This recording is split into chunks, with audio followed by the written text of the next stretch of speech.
আর নয় লুকোচুরি। পরশুরাম ঠিক করলো সবার সামনে আসবে, সবার মানে নিজের পরিবারের সামনে সে এবারে আসবে।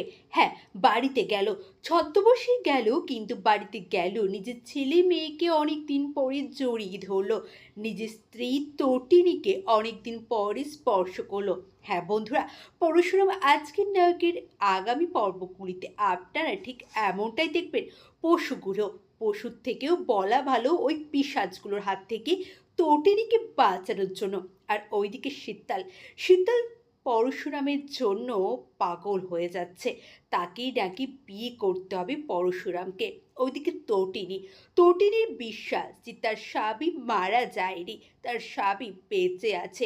তাই তো যত লোকই উল্টোপাল্টা কথা বলুক, ওই পরীক্ষিতকে শাস্তি দেওয়ার জন্য তটিনীও অনেক কিছু ভেবেছিল, কিন্তু কোনোটাই সে এক্সিকিউট করতে পারছিল না।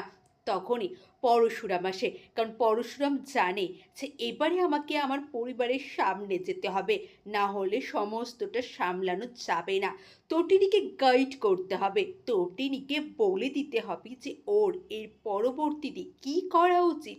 হ্যাঁ, ওইদিকে ছদ্মবেশে যেমন পরশুরাম, তেমন বলরামও একজন বয়স্ক পাগলের ছদ্মবেশে এসে পরশুরামকে খবর দিল যে পরীক্ষিত মুখার্জি কর্ণ চ্যাটার্জির কোম্পানির শেয়ার হোল্ডার, অনেকটা শেয়ার তার আছে। তখনই পরশুরাম বুঝতে পারলো তার মানে এরা দুজনেই সমান, দুজনেই শেয়ান, দুজনেই বদমাইশ, এদের দুজনকে আমি দেখে নেব। ওইদিকে শীতল, শীতলের ব্যবহারগুলো পরশুরামের ভালো লাগে না, কিন্তু পরশুরামের কিছু করারও নেই। এখন শীতলের কাছেই ওই বাড়িতে কিছুদিন হলেও তাকে থাকতে হবে।